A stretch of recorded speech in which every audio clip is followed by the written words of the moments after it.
c'est Desjardins.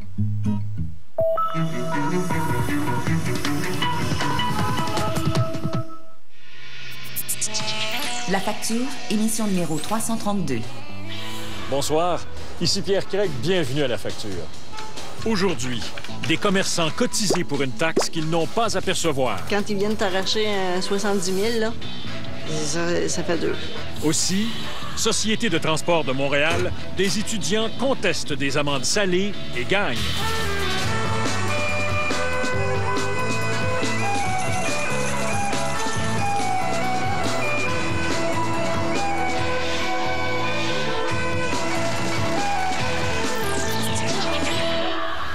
La saison dernière, nous vous parlions des aberrations de Revenu Québec quand il s'agit de taxer les aliments. Un exemple, les fruits ne sont pas taxables. Les fruits mélangés, eux, le sont. Mais les fruits frais coupés, il semblerait que ça dépend de l'humeur de l'inspecteur de Revenu Québec. Pas facile à gérer, ça, quand vous êtes commerçant. Eh bien, il semblerait que, dans sa bourse, Revenu Québec ait d'autres bonnes blagues du genre pour les commerçants. Et comme vous allez le voir, heureusement que le ridicule ne tue pas, il y aurait une hécatombe quelque part.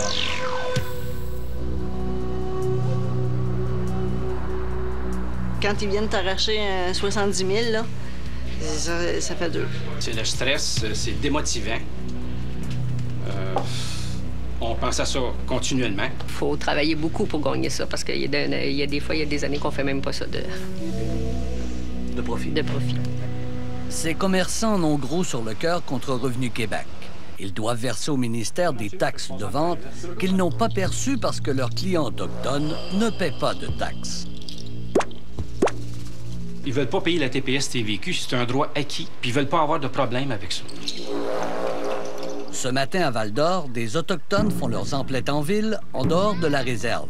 Mais étonnamment, ils ne pourront pas rapporter leurs achats avec eux. C'est le commerçant qui doit leur livrer. La loi est ainsi faite.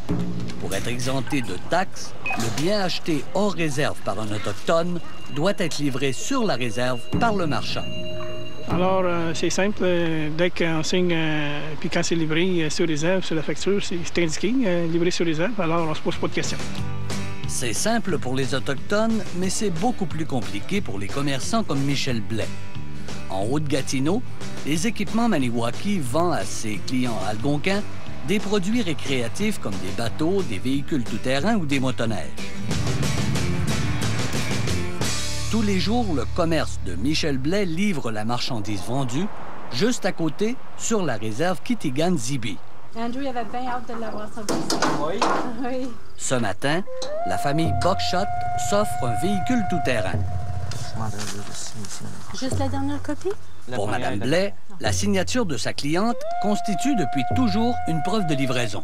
Puis il faut écrire sur la facture « livré », puis signer comme de quoi l'Indien, il faut qu'il signe comme de quoi il a reçu sa réserve. C'est ce qu'on vous avait recommandé. C'est ce qu'on m'a dit la première fois que j'ai été vérifiée. J'ai eu aucune cotisation. Tout était correct comme ça. Tout était correct.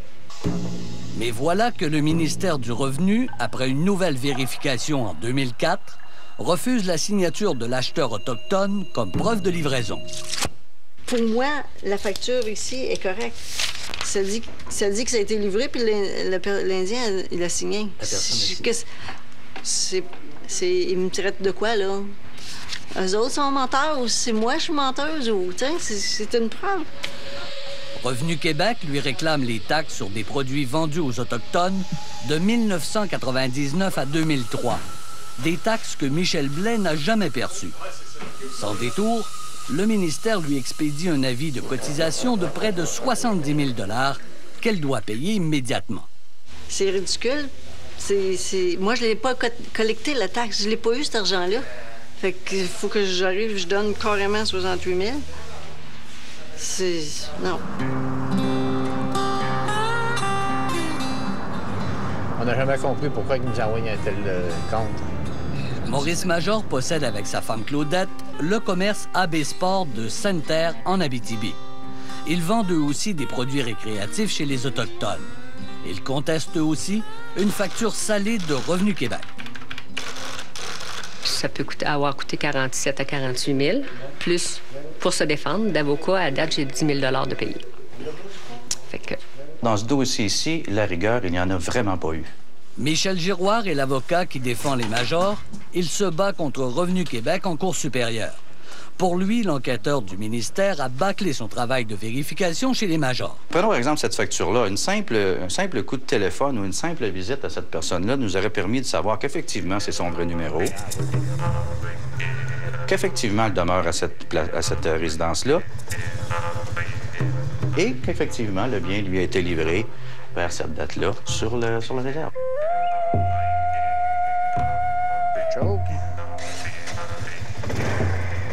Les majors croyaient que leur façon de faire était irréprochable. À chaque vente, ils remplissaient un document officiel émis par le ministère du Revenu. La signature de l'Autochtone et son numéro de bande y étaient clairement indiqués. Pour vous, c'était une preuve, mais pour le ministère du Revenu du Québec... Les autres n'acceptaient pas ça. Pourquoi est-ce qu'ils n'acceptaient pas ça? C'était un de leurs documents. Ils m'ont dit que c'était pas légal, c'était pas ça qu'ils voulaient. Les autres, tu le vendais ici, là, les grosses, là. Sur la réserve du Lac-Simon, les clients autochtones des majors n'ont pas plus été informés que ce document officiel n'était plus valable. Est-ce que c'est bon encore, ces formulaires-là? C'est supposé être valide. On nous a pas dit que c'était invalide. Personne ne nous a dit, ni au fédéral, ni au provincial. Alors, on n'a pas de correspondance à cet effet-là. Alors, pour nous, c'est valide. Bonjour. Un Pepsi, s'il vous plaît. Claudette et Maurice Major viennent d'apprendre de Revenu Québec qu'un simple coupon d'achat de boissons gazeuses ou d'essence sur la réserve peut leur servir de preuve de livraison. Je vais le boire en route, je pense. Pour eux autres, c'était une preuve. Qu'est-ce que vous en pensez? Moi, je trouve ça... Je dirais pas le mot, mais je trouve ça un peu aberrant, là. Tu sais, à un moment donné... Parce que n'importe quelle manière, tu peux obtenir un reçu sans y aller. C'est ridicule. Quant au coupon d'achat d'essence, il est impossible pour M. Major d'en fournir un. Il n'y a pas de station d'essence sur la réserve du Lac-Simon. M. Major doit donc s'approvisionner à quelques kilomètres de là, à Louvicourt. C'est le reçu de caisse qui sert de preuve de livraison. Dans ce cas-ci, la signature et la mention livrée sur réserve équivalaient absolument à rien pour le Revenu Québec. Ça n'a absolument pas été considéré par eux. Alors que maintenant, un reçu signé par un pompiste à Louvicourt constitue une preuve pour eux. Alors, c'est assez difficile à suivre. À Maniwaki, Michel Blais trouve ridicule que l'on exige le plein d'essence sur la réserve comme preuve de livraison, puisque la ville et la réserve sont côte à côte. À 1 kilomètre, c'est sûr que je mets pas du gaz à chaque fois que je vais là. C'est bien certain. J'ai rempli mon camion avant hier ou j'ai pas besoin de mettre de la gasoline. Devant cette réalité, Revenu Québec aurait suggéré à Mme Blais d'autres preuves de livraison. Acheter quelque chose, ça réserve un muffin. Un sourire. Faire photographier avec le journal, avec la date du journal. Mais là, c'est ridicule. Ça fait 57 ans qu'on est en affaires. Je pense pas que nous, on devrions être traités comme ça par notre gouvernement. Je pense pas. Jacques et Robert Gauvreau sont propriétaires d'un studio de photos à Maniwaki. Les deux frères doivent payer à Revenu Québec un avis de cotisation de près de 20 000 $. On nous met dans une position financière difficile, nous et beaucoup d'autres à Maniwaki, pour une loi qui est très, très mal écrite. Nous avons tenté d'obtenir des éclaircissements, mais Revenu Québec refuse de nous accorder une entrevue. Ce que nous savons, c'est que le ministère se base sur une politique administrative fédérale pour définir une preuve de livraison. C'est, par exemple, une feuille de route, un récépissé postal, une facture de transport, etc. Pour Claudette Major, cette définition manque de clarté. Tu demandes des informations et puis tout dépend de la personne qui te répond. On te donne une information, mais il va arriver un autre vérificateur, il va te demander autre chose. Fait qu'on ne sait jamais ce que le pied dansé avec eux autres. Là. Puis à tous les jours, je suis stressée parce que je sais que je sais pas quoi faire. Je sais qu'il faut que j'aille livrer, mais j'ai quelle preuve à donner?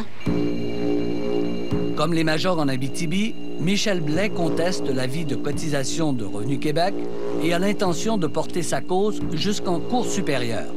Toutes les preuves de livraison utilisées par Mme Blais sont refusées par Revenu Québec. Toutes sauf une, ce petit bon de livraison qu'elle a elle-même créé. J'ai dit, écrivez-moi-le, que c'est correct. Comme ça, quand je vais me faire vérifier, bien, je vais être certain. Ce sera clair. Ce sera clair. Enfin, elle m'a dit non, on peut pas faire ça. Bien, j'ai dit comme ça. J'ai dit, si dans 4 ans, j'ai quelqu'un d'autre qui vient me vérifier, ça peut ne pas être bon. Il dit oui, c'est ça, madame.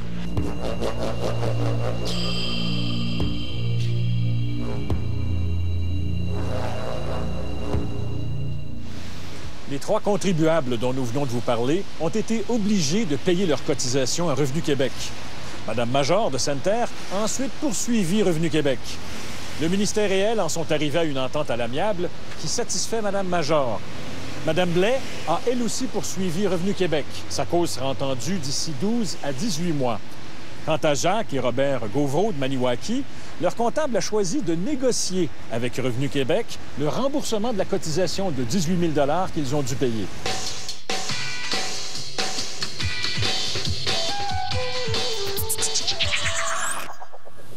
Le jeu du vrai ou faux maintenant.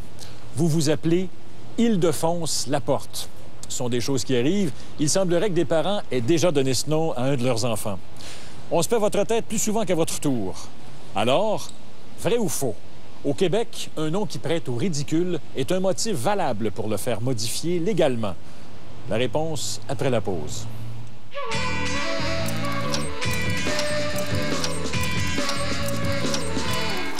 Nouveau Monde est l'un des films les plus acclamés par la critique cette année. Un effort d'imagination époustouflant, un chef-d'œuvre à tout point de vue. Le Los Angeles Times. Richard Roper dit que c'est le meilleur récit historique et romantique depuis Titanic. Et Rolling Stones déclare d'un romantisme enivrant et envoûtant, un véritable événement. Nouveau Monde, présentement à l'affiche.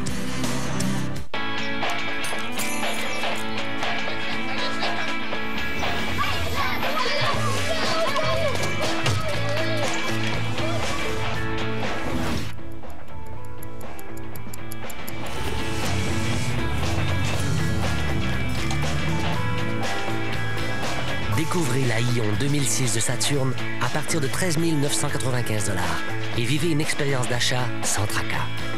C'est la promesse Saturn.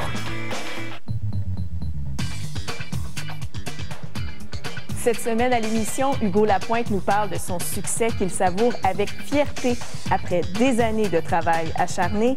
On rencontre également Danny Rood, un bluesman d'expérience qui réalise un grand rêve. Et nos 2 chroniqueurs essaieront une fois de plus de vous surprendre. C'est un rendez-vous, soyez là. Ainsi va l'Estrie, samedi 11h30 à Radio-Canada Estrie, présenté par Distributel. Les habitations Deschênes, la vie en condo comme vous l'avez toujours rêvé. Espace, luxe, ascenseur, stationnement intérieur, à proximité de tout. Passez voir votre futur condo, rue Deschênes, à côté du carrefour de l'Estrie. Une réalisation des entreprises La Chance. Venez visiter notre nouvelle boutique Plomberie Cuisine. Êtes-vous tanné de vous doucher avec un rince légumes? Voici la méga douche tournesol. La nouvelle boutique, comme la nouvelle année, faut arroser ça. Restaurant de Merce vous présente ses délicieuses brochettes de poulet, son poulet rôti sur la broche au feu de bois et une gamme infinie de pâtes. Salle à manger ouverte 24 heures. Pour livraison, 564-2811. Enfin, de l'espace et du raffinement dans un condo ou un loft, signé Les Condos du Vallon. Ce qui m'a séduit, c'est la qualité des condos, la finition, le design. C'est vraiment très bien fait. C'est exactement ce que je cherchais. Quand je l'ai vu, ce condo-là, j'ai dit, ça y est, c'est le condo de ma vie. Chapeau au concepteur. Quand j'ai acheté, j'ai même eu le choix entre un loft et un condo. Puis en plus, on me l'a offert avec ou sans garage. Un nouvel art de vivre en condo ou en loft. lescondosduvallon.com. Les entreprises La Chance, la référence pour la construction résidentielle et les projets clés en main. Classé maître constructeur Palme d'Or par l'APCHQ. Un entrepreneur solidement établi en région. Les entreprises La Chance. Visitez notre site Internet.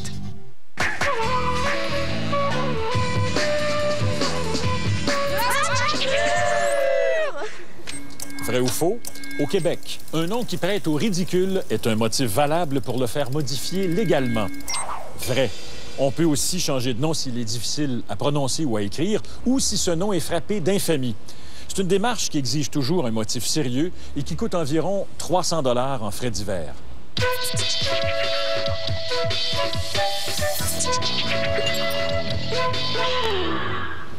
205 $. C'est le montant de la contravention que doivent payer les étudiants pris dans le métro sans leur carte privilège, la carte qui prouve qu'ils ont droit au tarif étudiant. 205 $, qu'on soit étudiant ou pas, avouez que c'est plutôt raide comme punition. L'an dernier, nous vous avions raconté l'histoire de 2 étudiantes arrêtées par les agents de la Société de transport de Montréal sans leur carte privilège. Elles avaient décidé de contester leur contravention. Nous avons trouvé 2 autres étudiants qui, eux aussi, sont retrouvés en cours pour les mêmes raisons. Eh bien, comme vous allez le voir, le système a ses points faibles.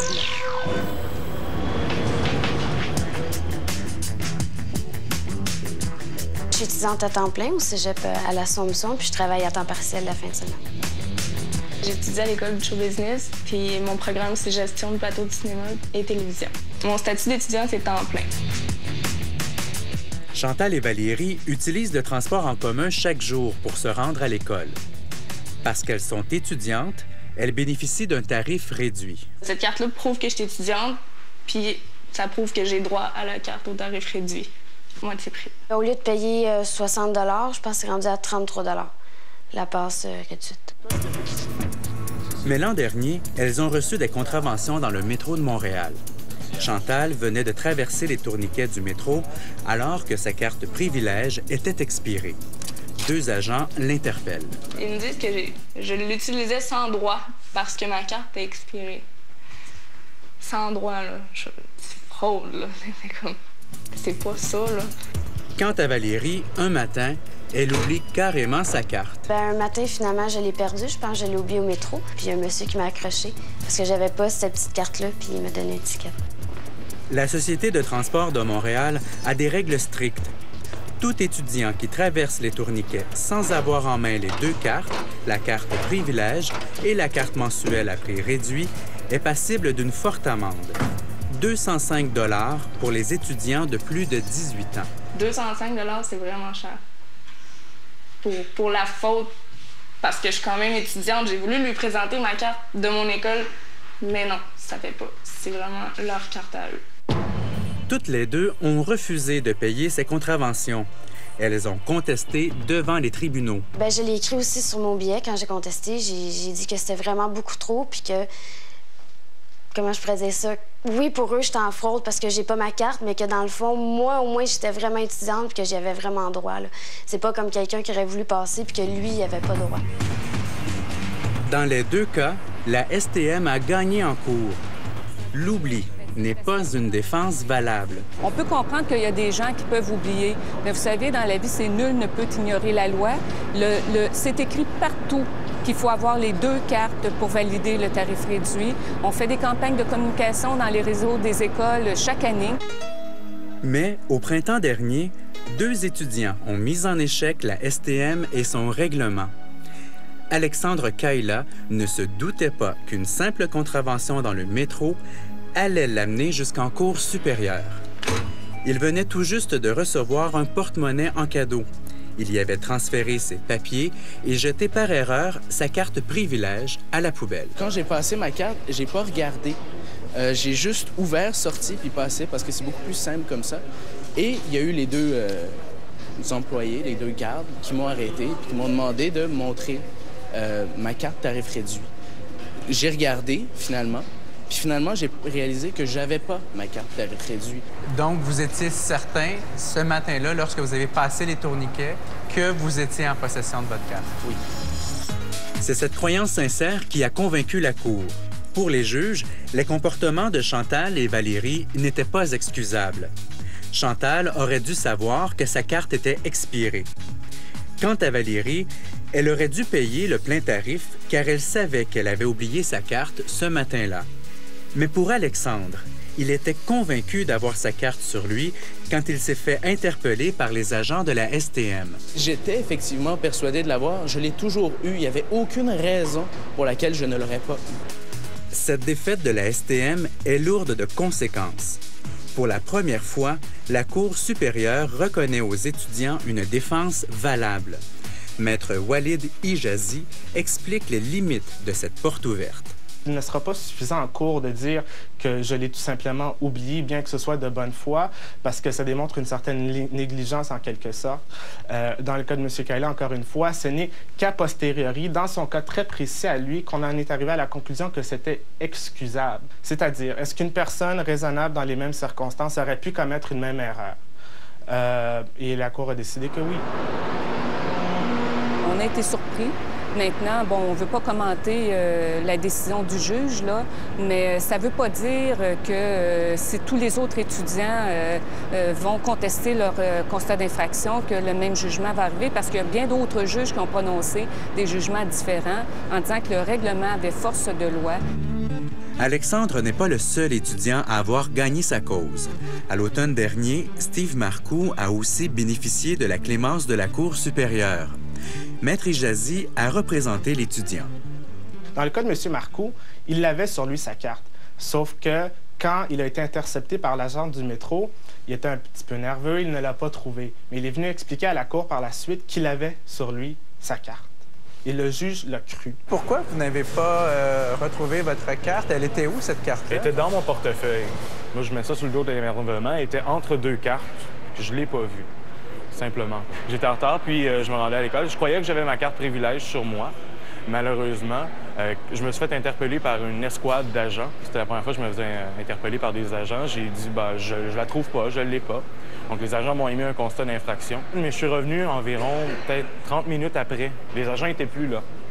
Mais au lieu de chercher à trouver des agents ou de parler au guichetier, j'ai décidé de continuer ma route pour chez moi. Puis d'écrire sur ma contravention que je contestais. Aux yeux de la STM, les étudiants qui franchissent les tourniquets sans être munis de leur carte privilège fraudent. Chaque année, la STM perd 20 millions de dollars parce que des usagers ne paient pas leur titre de transport. Nous, c'est sûr qu'il faut que le montant soit important pour dissuader la fraude. Pour Maître Hijazi, le terme « fraude » utilisé par la STM n'est pas approprié. M. Kaila a été accusé d'avoir utilisé sans droit le service de transport. Il n'a pas été accusé de fraude. La fraude est une accusation de nature criminelle qui implique une intention coupable. Une infraction, peut-être. Un oubli, oui. Mais une fraude, pour moi, c'est quelqu'un qui vole de l'argent puis qui vide le compte en banque d'un ami. Bien, pas d'un ami, mais je veux dire, de quelqu'un. C'est aussi la carte privilège. Il y avait un registre qui pouvait regarder dans le registre comme quoi je suis titulaire pour vrai de cette carte-là. Je trouvais ça intéressant. Ça éviterait beaucoup d'inconvénients et des longs dédales. Faut-il pleurer? Faut-il en vivre?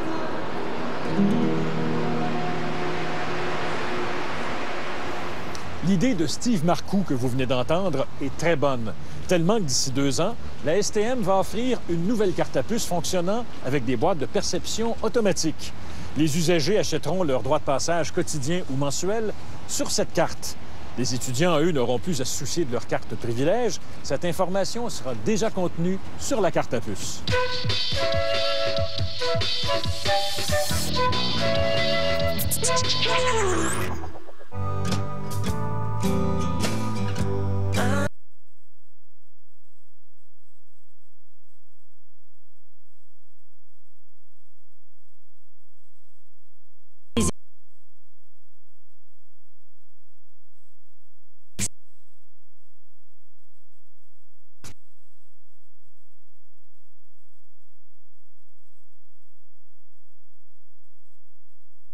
Pizza cherbourgoise ainsi que ses pizzas gastronomiques.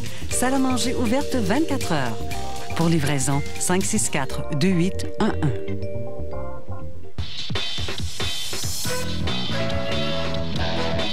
Il achète un ordinateur, mais il est volé au magasin, avant même de lui être livré. C'est eux autres qui l'ont perdu, c'est pas moi. 15 mois plus tard, Brick refuse toujours de lui en remettre un autre.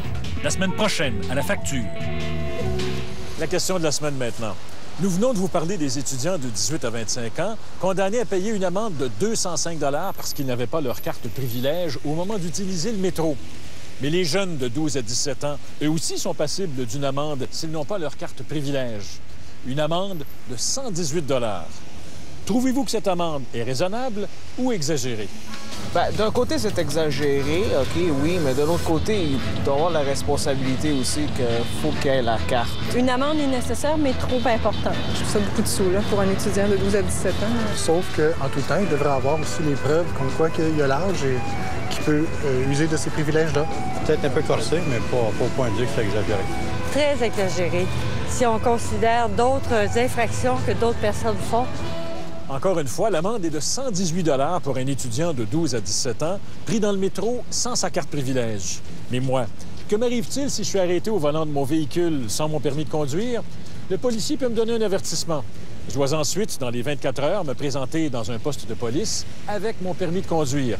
Il peut aussi me donner une contravention, mais une contravention de 50 $. Voilà, je vous quitte là-dessus. Merci beaucoup d'avoir été là. Passez une très bonne semaine. 50 $? Je devrais peut-être prendre exemple sur les sociétés d'État, peut-être. C'est moins cher, ça, que pour un étudiant de 12 à 17 ans, mais ça n'a pas de bon sens. Monsieur Machin, métro, je pense qu'il ne tient pas compte de l'ensemble de notre société puis des niveaux de judiciarisation. Je pense qu'on devrait réduire le montant considérablement. Quand on met les deux en perspective, ça n'a pas de sens de charger autant pour le jeune comparé à la personne qui conduit son véhicule. Réfléchir un peu, là, je sais pas. Il me semble que ça ne devrait pas être un, ne devrait pas être plus élevé que l'autre, de toute manière.